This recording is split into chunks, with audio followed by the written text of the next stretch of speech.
সংগ্ৰামী যুৱ ছাত্ৰ পৰিষদ বকতা আঞ্চলিক সমিতি আৰু বকতা জ্ঞানোদয় পুথিভঁৰালৰ সামূহিক কেন্দ্ৰৰ যৌথ উদ্যোগত নগলামৰা গড়মূৰ যুৱ সমাজৰ আতিথ্যত তথা বকতা বেতবাৰী শিলকুটি হাঁহচৰা মৌজাৰ সমূহ ৰাইজৰ সহযোগত তৃতীয় বাৰ্ষিক সমন্বয় গ্ৰন্থ উৎসৱ বকতা 25 জানুৱাৰীৰ পৰা 29 জানুৱাৰীলৈ 5 দিনীয়া বৰ্ণাঢ্য কাৰ্যসূচীৰে অনুষ্ঠিত কৰা হৈছে।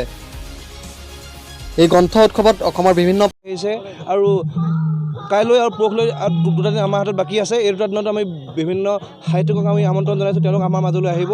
তাৰ উপৰিও আমি কণ কণ শিশুসকল আৰু ছাত্ৰ ছাত্ৰীসকলৰ মানসিক বৌদ্ধিক উৎকৰ্ষ সাধনৰ কাৰণে আমি বিভিন্ন ধৰণৰ আমি প্ৰতিযোগিতা আয়োজন কৰিছোঁ আৰু তেওঁলোকক আমি পাৰ ভঙা উৎসাহে আমাক আচলতে আমি সফল বুলি আমি ক'বলৈ আমি ভাবিছোঁ যে আমি সফল। আৰু এই গ্ৰন্থমেলাখনৰ জৰিয়তে আমি এক কিতাপৰ বিপ্লৱ আমি গঢ়ি তুলিবলৈ চেষ্টা কৰিছোঁ। যিহেতু আজি বিশ্বায়নৰ যুগত কিতাপ পঢ়াটো খুব কম ধৰণে প্ৰচলিত হৈছে, কিন্তু আমি দেখিয়ে ভাল লাগিছে যে শিশুসকলৰ পৰা আৰম্ভ কৰি আবাল বৃদ্ধ বনিতালৈকে যুৱক যুৱতীসকল সকলোৱে ইয়ালৈ আহিছে আৰু কিতাপ ক্ৰয় কৰি তেওঁলোকে পঢ়িবৰ কাৰণে ঘৰলৈ লৈ গৈছে।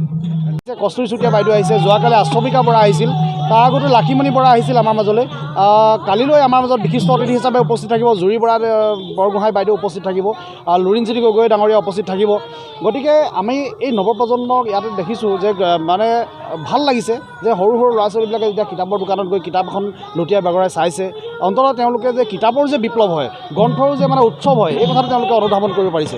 গতিকে আমি সফল হৈছোঁ আৰু ইয়াতে তেওঁলোকৰ শিশুসকলৰ ছাত্ৰ ছাত্ৰীসকলৰ প্ৰতিভা বিকাশৰ প্ৰতি লক্ষ্য ৰাখি বিভিন্ন প্ৰতিযোগিতা আমি অনুষ্ঠিত কৰিছোঁ। গতিকে এই অনুষ্ঠানটো যাতে অব্যাহত থাকক আমি সকলো ৰাইজৰ সহযোগিতা কামনা কৰিছোঁ।